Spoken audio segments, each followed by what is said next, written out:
Europe's far north. In summer, the sun rules supreme.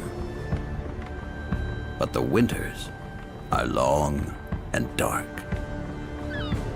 Life must endure radical changes here between the North Pole and the polar circle. But plants and animals brave the months of darkness and extreme temperatures. Some are even in their element in winter. Deadly danger and icy beauty lie close together in the polar night.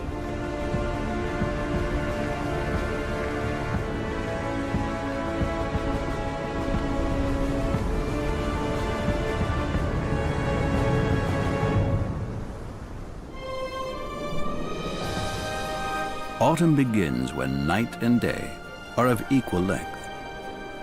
In the far north of Europe, the sun lies low in the sky. Shadows lengthen, and from now on, the days get shorter and shorter. But before darkness envelops the polar circle completely, nature presents the fruits of the long summer days. For the forest animals, the abundance of food comes at just the right time. The mother bear needs plenty of calories right now to be able to provide her offspring with enough milk. And she has to consume even more to build up the fat reserves she will need for the impending winter hibernation. She eats ceaselessly, putting on up to 3 kilograms a day. The little ones copy her enthusiastically, learning how to find their own food as they go.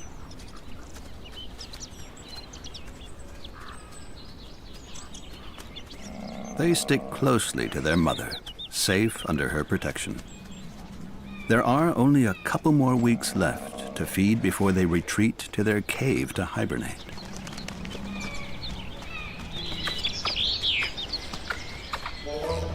On the other hand, the squirrel sets up stores. It stays awake all winter and needs to eat frequently. The Siberian jay also stockpiles food, being one of the few birds that spends the entire winter in the north.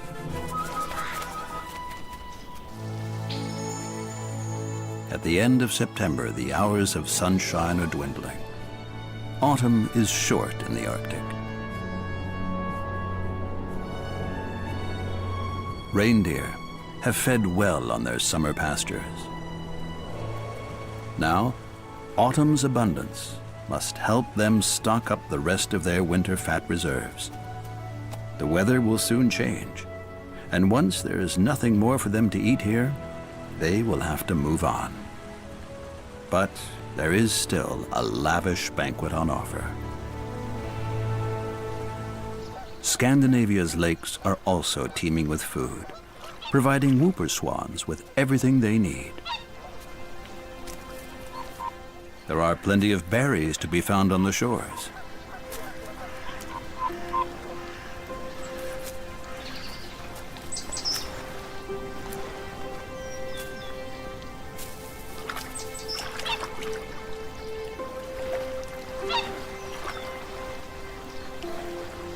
And in the lakes, above all, water plants, their favorite food.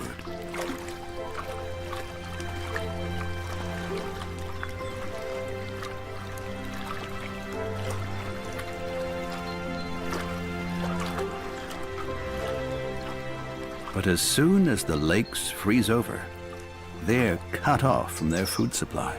The family now has to leave their summer residence. Like all Arctic breeding birds, they flee from the cold and darkness, leaving the winter world to the survival specialists. In early October, temperatures already dropped to freezing point.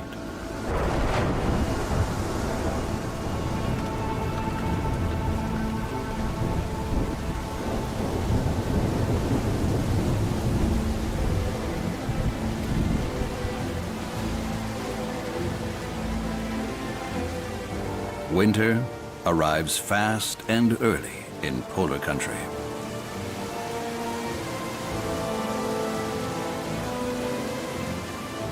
With temperatures around zero, rain turns into sleet. Tiny snowballs that herald the winter.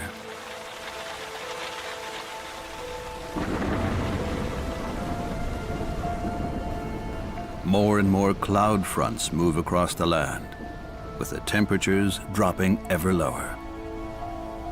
And soon, the snow arrives.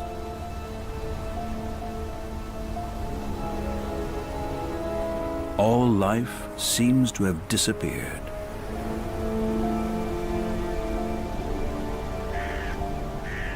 The forests fall silent. Brown bears are hibernating. They will stay in their caves for around 7 months. They save energy by slowing their heartbeat and lowering their body temperature. They live exclusively off their fat reserves. This is their way of pulling through the hard Nordic winter. But the cold season is not all dark, icy, and hostile.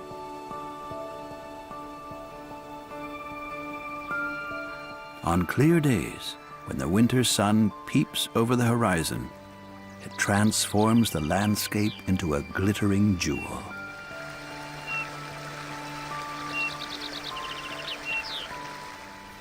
Very few songbirds remain in the polar north year-round. Among them are the colorful male and female pine grosbeaks and the Arctic redpoll.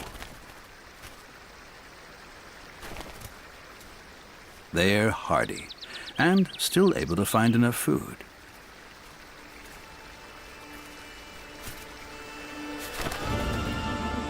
Far north, at the pole itself, darkness has already reigned for 4 weeks since mid-October. But further south, the days are getting shorter quickly too.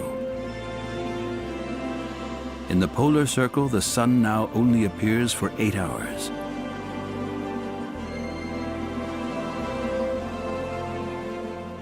Autumn's golden days have vanished. The time for radical transformations has arrived. Also, for reindeer. Although they belong to the Sami people, reindeer herders, they live mostly in the wild.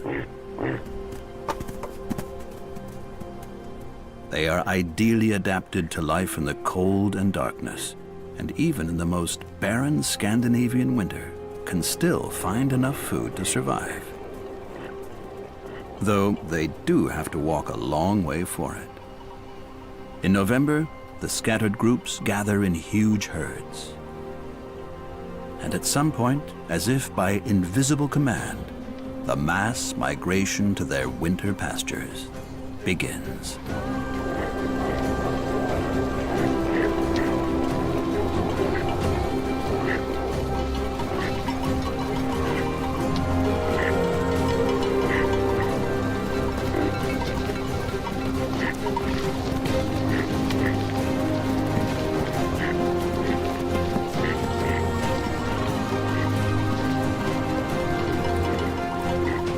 Although they've been domesticated for hundreds of years, an ancient instinct leads them to where they can still find food.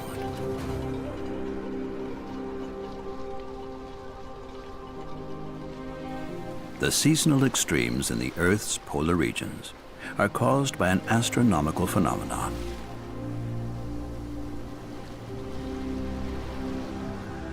At the North Pole, the night lasts for 6 months in winter. The reason is that the Earth's axis is at an angle to the sun. So as the Earth orbits around the sun, either the north or the south gets more light. This is what causes the seasons. When the Earth's axis is tilted away from the sun, it's winter in the north. Around December 21st, the entire polar circle is in the shade. But when the Earth's axis tilts towards the sun, it's summer in the northern hemisphere. Around June 21st, the entire polar region is in broad daylight. From then onwards, the night shadow creeps steadily towards the North Pole, until around December 21st, it once again envelops the entire polar circle. That is the zenith of polar night. Directly at the pole, the sun disappears for half a year.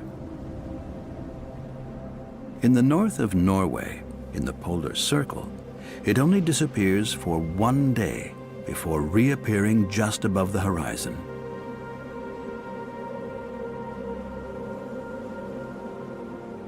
But even its indirect rays light up the heavens, providing a little twilight for a short while each day. Over the next few weeks and months, the far north is ruled by twilight and darkness. The nights are very long, which makes the northern lights, aurora borealis, clearly visible.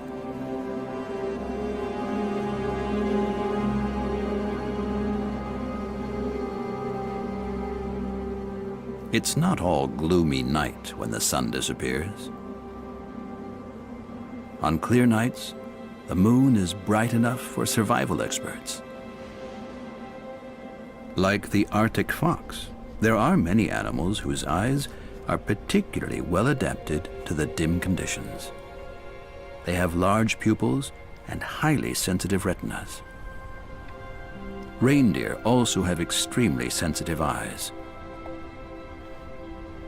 And they change color from light brown in summer to dark blue in winter. This color change causes incident light to be distributed to more photoreceptors.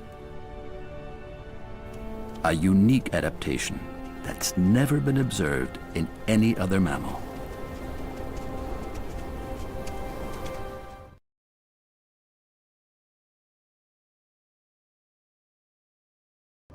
It's not only dark, but also freezing cold. Without the warming strength of the sun, temperatures now fall permanently to below -20 degrees.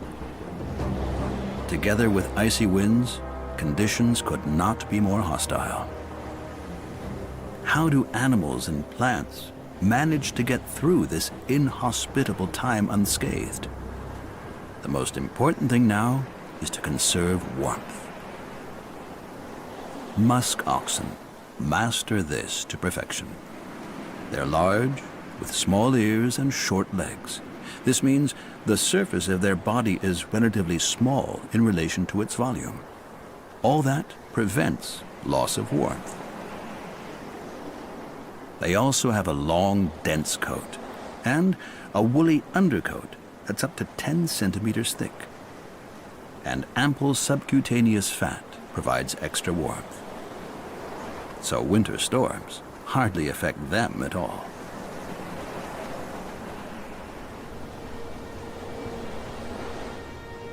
Reindeer are equally effectively adapted to extremely cold temperatures. They also grow a thick, shaggy winter coat. The special thing about reindeer hair is it's hollow. This creates a cushion of air that insulates against the cold.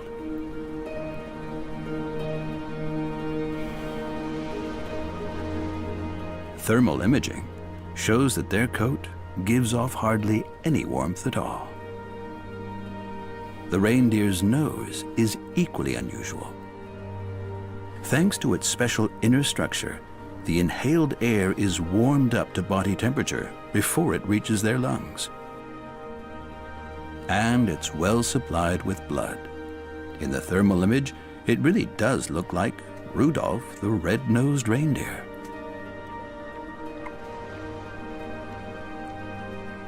In contrast, their legs are cool.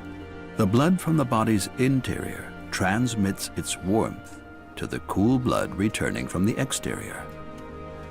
This circulation works like a heat exchanger, stopping the legs from freezing and the body from cooling down. So reindeer can even withstand temperatures of up to -40 degrees. In the winter months, the interior of northern Scandinavia is frozen by icy cold. But at the coast, it's surprisingly mild. The Gulf Stream ensures that the Norwegian fjords stay ice-free all year round. The seawater is seldom colder than 4 degrees centigrade. It's too warm to freeze, no matter how low the ambient temperature is.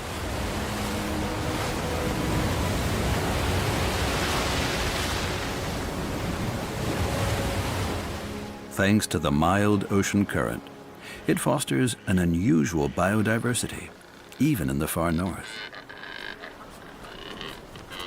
Seabirds gather in the sheltered bays.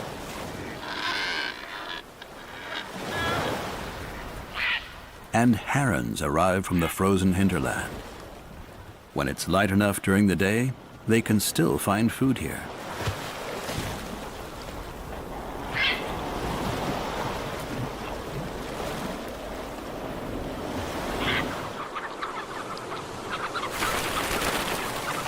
Purple sandpipers wander about in large groups. They are the only waders that also spend the winter north of the polar circle. The few hours of twilight a day are enough for them to eat their fill. The waters of the northern Norwegian fjords are an unimaginably rich natural source of food. Billions of herring spend the winter here.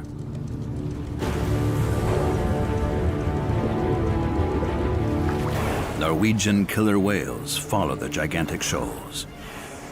In the gloomy winter light, the orcas intensify their acoustic signals to help orientate themselves and to communicate with one another during the hunt.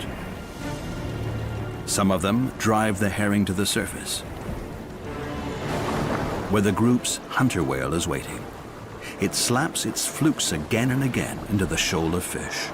This stuns the fish, making them easier to catch, and the whole family eats its fill. Even though the killer whales eradicate tons of herring on their raids, they still only consume less than 1% of the stock.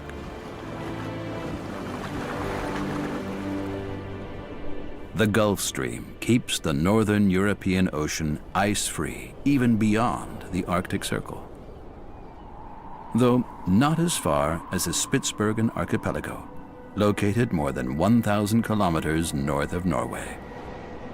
Polar night lasts almost 4 full months here. Conditions are even more extreme than on the mainland.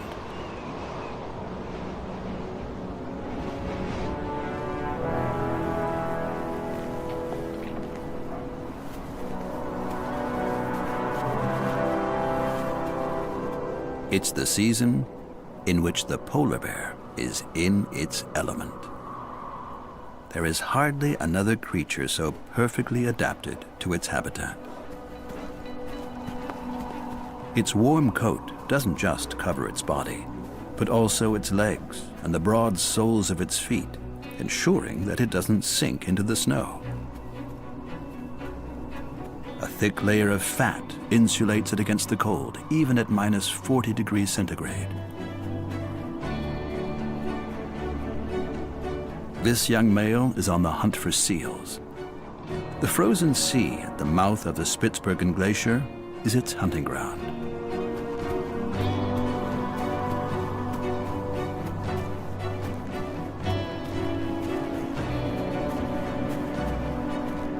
The polar bear doesn't hibernate. On the contrary, the polar winter rouses its zest for life.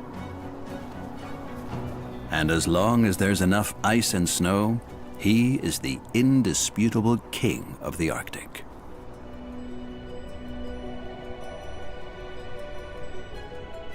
polar night doesn't only bring cold and darkness.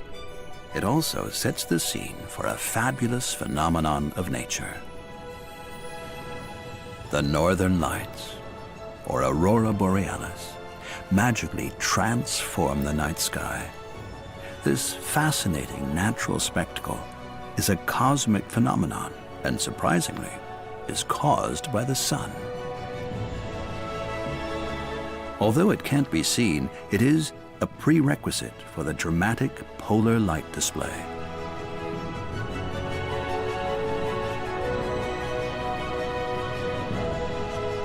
The sun constantly hurls huge amounts of charged particles into space, the so-called solar winds.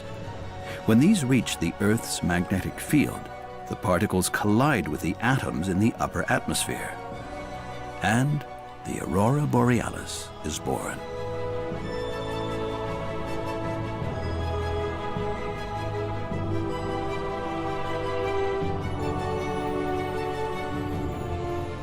As soon as it gets lighter, or the moon appears, the northern lights fade away.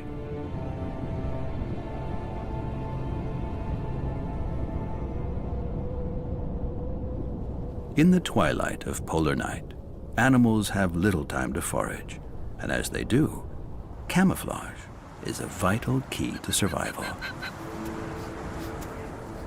The Arctic fox grows a dense white winter coat.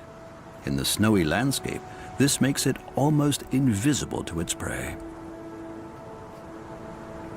To protect itself from the rigors of the winter weather, it rolls itself up, keeping its muzzle warm in the fur. In particularly inhospitable conditions, it retreats into its burrow. Arctic hares have also changed the color of their coats from gray-brown to white, and are almost indiscernible. Only when they move can they be spotted by the Arctic fox. And danger also lurks from above. But the golden eagle cannot hunt for long, as even with its famously sharp vision, the twilight makes it hard to spot its prey. The rock ptarmigan is also perfectly camouflaged.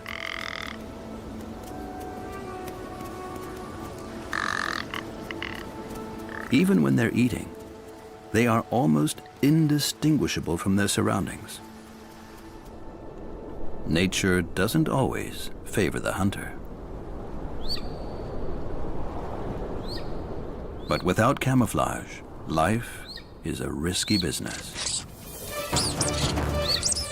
And a Norwegian lemming would be a good catch. However, it has another strategy for protecting itself. Norwegian lemmings are among the animals that live in tunnels under the snow in winter. The thick white blanket provides excellent insulation and offers good protection from its enemies. While icy winter storms rage above, the little rodents can forage undisturbed beneath the snow.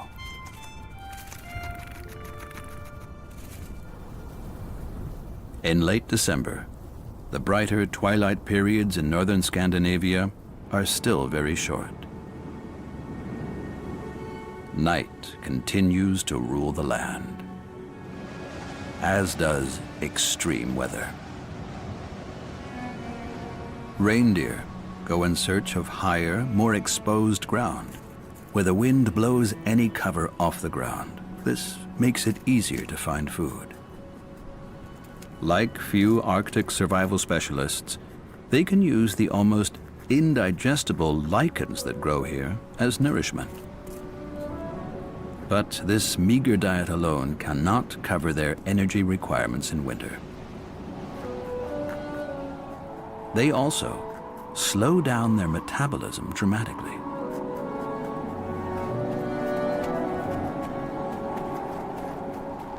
And above all, they rely on their fat reserves. Only those who have eaten well during the summer will be able to survive the long winter.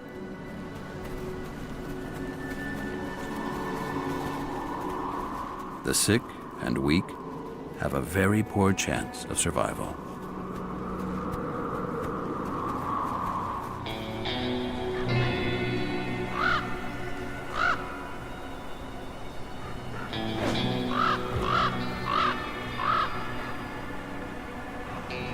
Although ravens are not exactly Arctic specialists, they also live north of the Arctic Circle. Especially in winter, they often feed on carrion. This is one of the main reasons for their bad image. They're often depicted as dark omens. Ravens can find plenty of carcasses in winter, as not all animals make it through the cold, harsh season. In these icy conditions, the meat stays fresh for a long time, a feast for the ravens.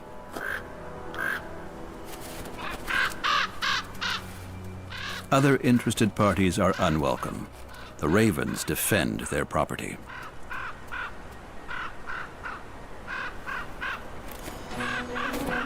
Eagles actually survive by hunting, but it's more convenient when the prey is already dead.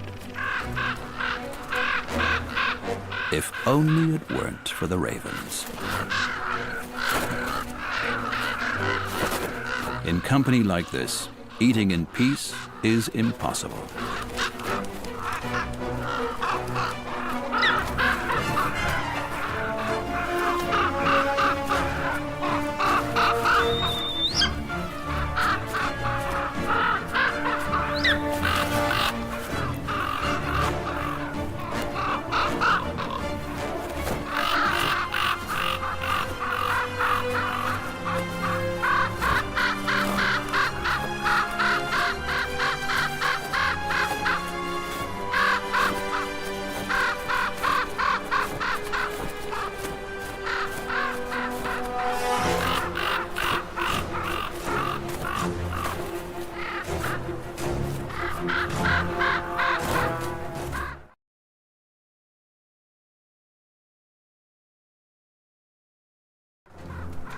The wolverine is a much feared hunter. The long darkness of the polar night is a great advantage for the wolverine, as it has excellent night vision. It is almost soundless on its feet, and in the deep snow can move fast without sinking in. Its legs carry it like snowshoes. The wolverine isn't intimidated by the ravens. The birds are under time pressure because when night falls, they're barely able to see anything. The wolverine, on the other hand, eats constantly. And after only a few days, there is little more than skin and bones left on the carcass. Now, it can take the leftovers to a quieter spot.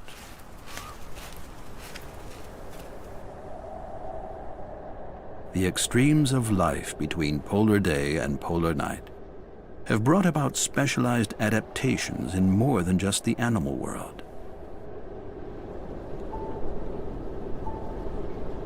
Deciduous trees spend winter in a protracted state of rest. They shed their leaves and gather strength in their roots. This way, they consume very little water. The frozen soil is almost as dry as a desert. The bare undergrowth serves the snow hare both as cover and source of food.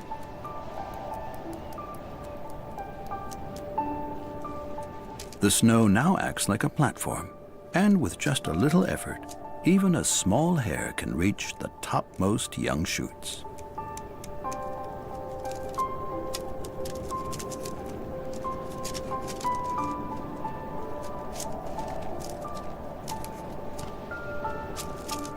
Snow hares are easily satisfied. The tender twigs and bark it finds in the undergrowth are enough to see it through the winter.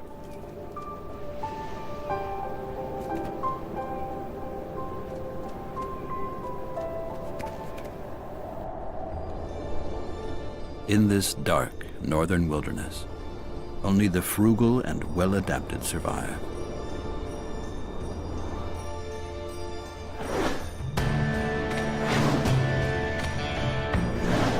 Reindeer are without a doubt the specialists in Scandinavia.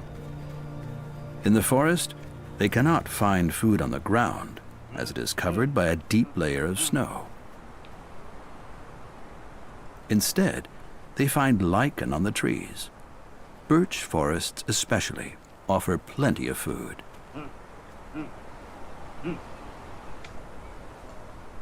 Everything that grows within reach of the reindeer is nibbled off.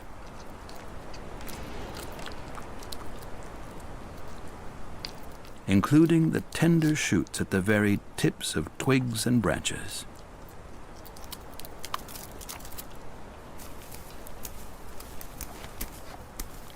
They can even digest rough pine needles.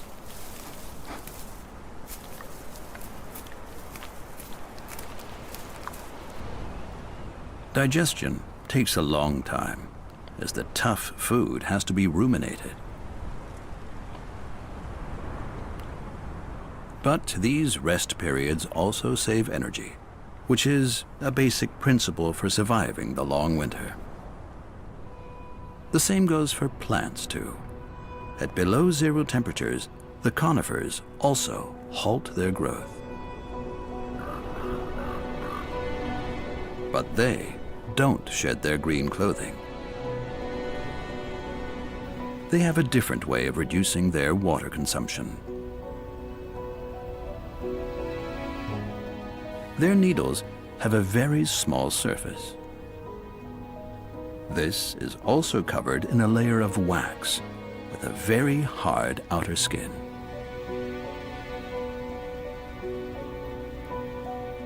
The stomata in the needles are sunken, which allows almost no moisture to evaporate.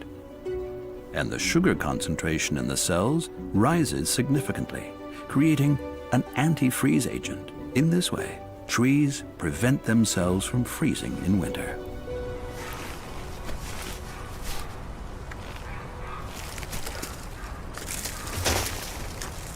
This year's pine shoots also still provide food for moose. But the energy supply from the needles is only enough to keep the digestion going. Winter saps energy from everything.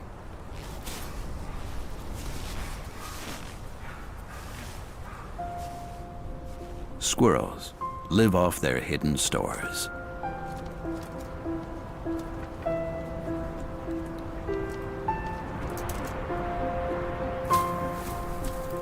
In the coniferous forests, they also find pine cones they can harvest.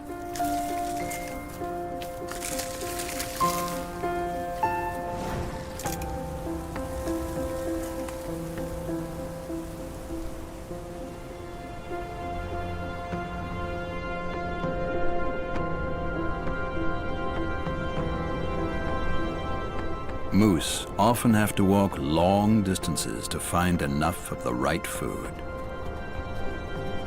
Frozen rivers are like streets for them, making it easier to roam large areas.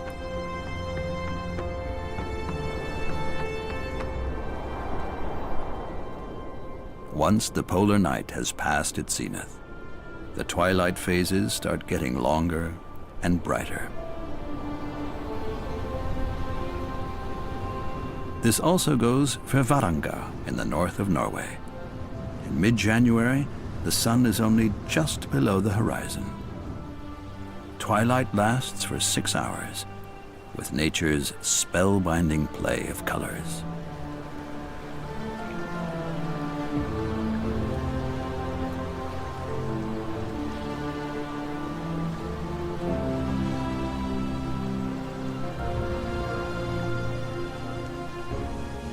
When the sun does emerge for the first time, it's only briefly.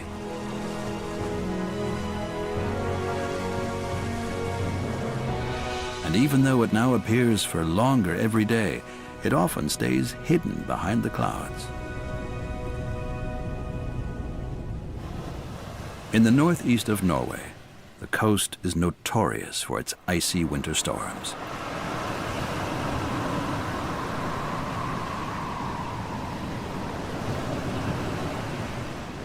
However, the Varanga Fjord is in a sheltered spot, and the outer drifts of the Gulf Stream keep the sea free of ice here too.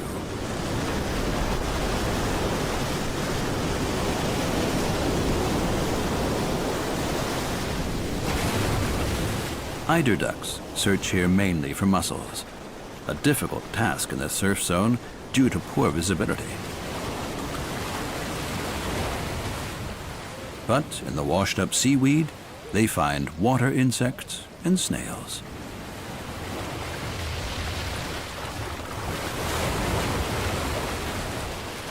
And they swim out repeatedly to their hunting grounds to dive for mussels.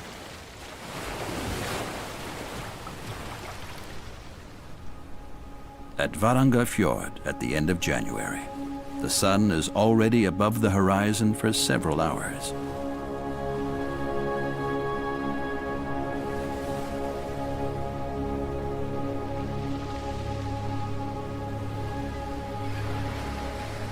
It's still bitterly cold. On very frosty days, the Gulf Stream's warming effect causes a special kind of mist to form above the sea's surface.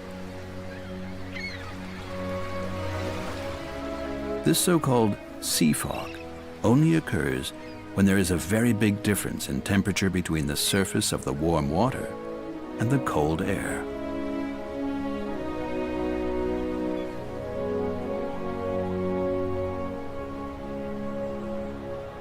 The damp air settles on the shore area, freezing immediately in the cold. A bizarre layer of frost enchants the landscape. Fragile ice crystals decorate twigs and the surface of the snow.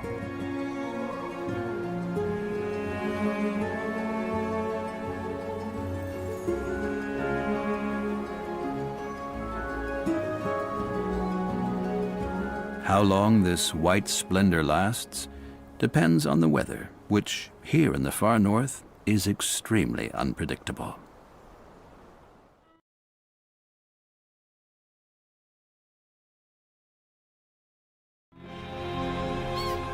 In the sheltered bays and harbors of Varanga, the forces of nature are not quite as extreme as out on the open seas. This makes it a popular place for ducks.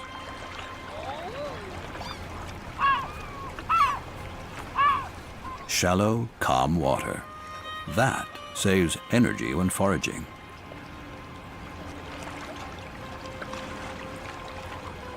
Even the rare king eider ducks enjoy visiting the harbors.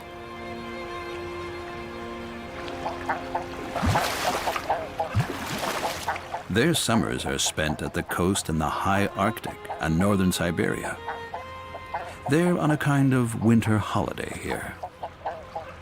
For them, northern Norway is the warm south, and there's plenty of food too.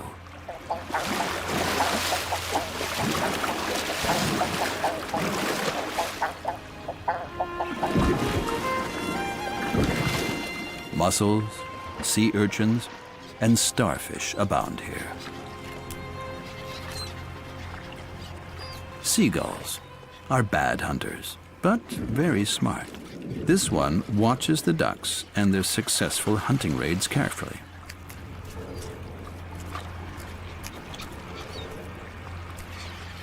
Then it takes action. Frightening the ducks is one method of snatching away their catch. Easy come, easy go.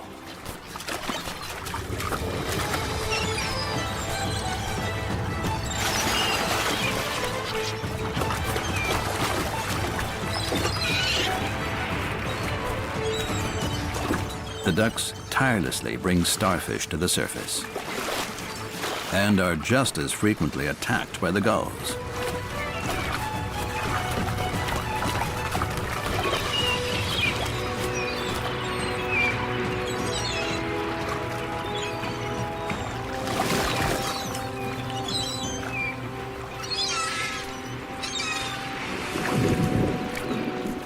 But everyone wins in the end, all benefiting from the abundance of the Arctic Ocean.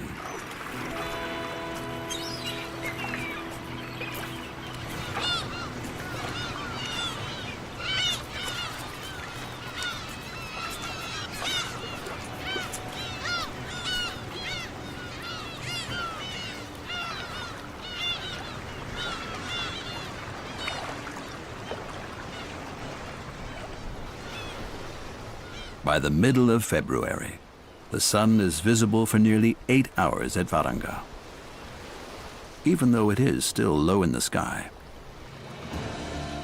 On Spitsbergen or Svalbard, some 1,000 kilometers further north, it is only just visible above the horizon. Conditions are still icy cold, but in principle, that's not a problem for Spitsbergen reindeer. They're well adapted and can usually find enough food under the soft snow cover.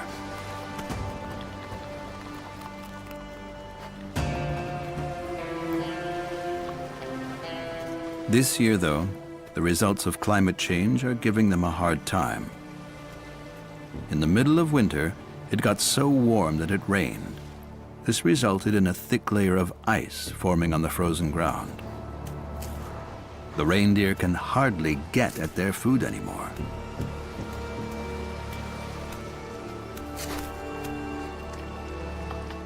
And even their hooves, so perfectly adapted to Arctic conditions, have no grip on the ground. They're forced to move to rocky terrain, with only sparse grass growing between the stones. Survival has become much harder.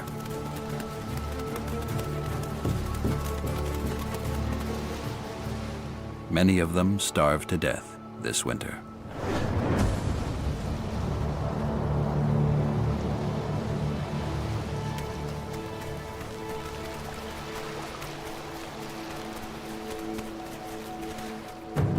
The Arctic fox also has problems now. The layer of ice prevents him from digging out his stashed supplies.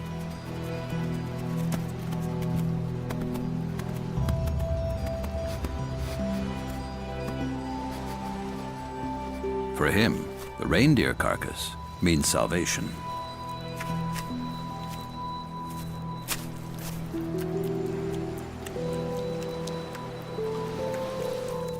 In the cold, the animal cadaver stays fresh much longer, providing the fox with supplies for a long time. Even though it's hard work tearing the frozen meat off the bones.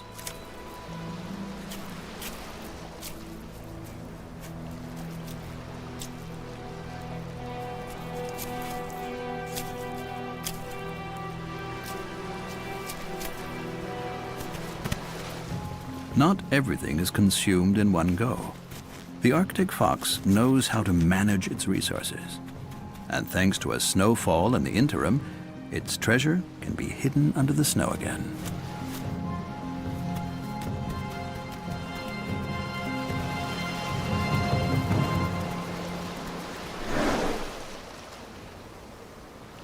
At the end of February, when the sun reappears in Spitsbergen, the days quickly get longer.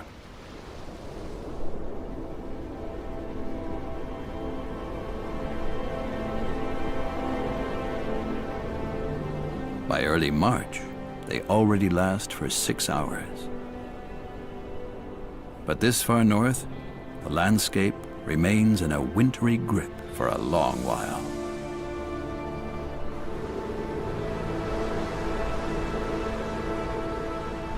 The return of the sun wakens the polar bear's reproductive instincts.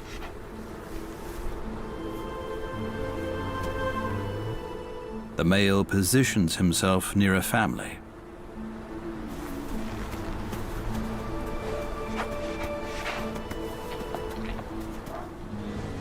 He has been following the bear family for days.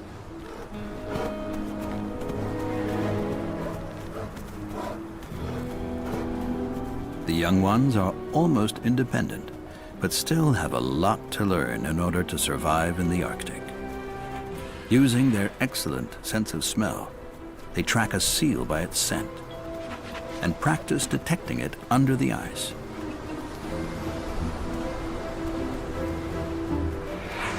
Distracted by play, they don't notice that their mother has moved on.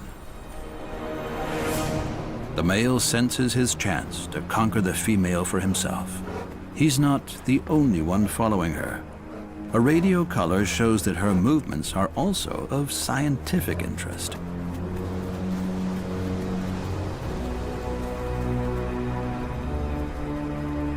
A short while later, it turns out he has successfully separated her from her family. Now he drives her further up into the mountains. This is the polar bear nuptial platform in Spitsbergen. The young bears realize belatedly that their mother has disappeared. They can smell her, though, and follow her scent into the mountains. The mother bear is not yet in heat. He won't accept that. She chooses the fastest route back down.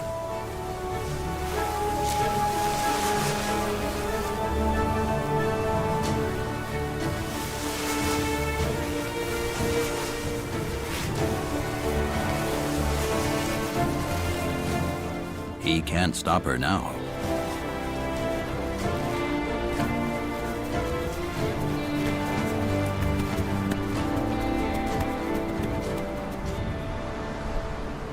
And while she is reunited with her young,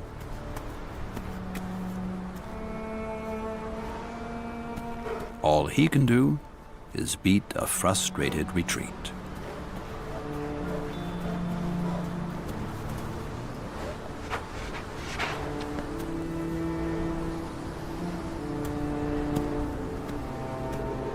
A major setback, but he won't give up until he reaches his goal.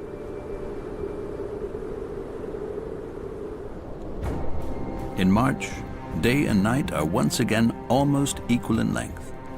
From the Arctic Circle to the North Pole, the sun makes a powerful return. Despite snow and ice, the longer hours of brightness signal the start of spring, especially for the animals. Soon, the coastal cliffs are densely populated again. Kittiwakes have spent the winter out to sea. Now in March, they come to the land to breed. The safest nesting places midway up the cliffs are the most sought after. Bitter fights break out.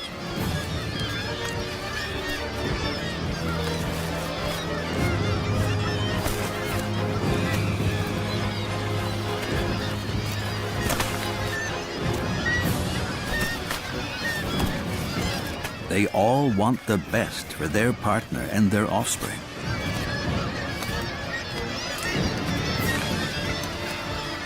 The difficulty is keeping the spot once it's been appropriated.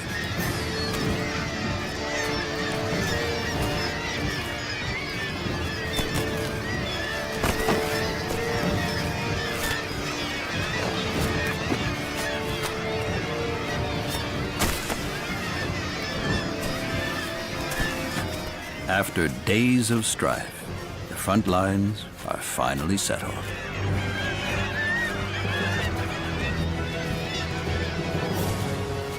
And the next generation is in the works.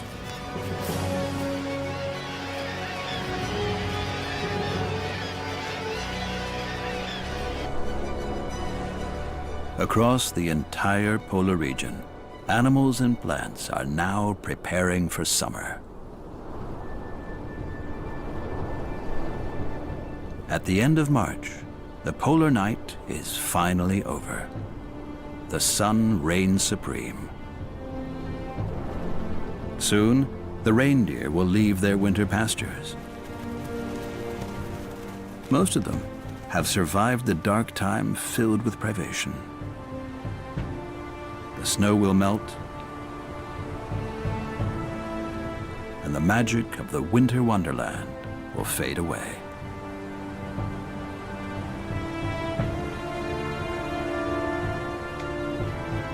But the polar night will return. In 6 short months, it will begin again at the North Pole and creep steadily across the far north of Europe.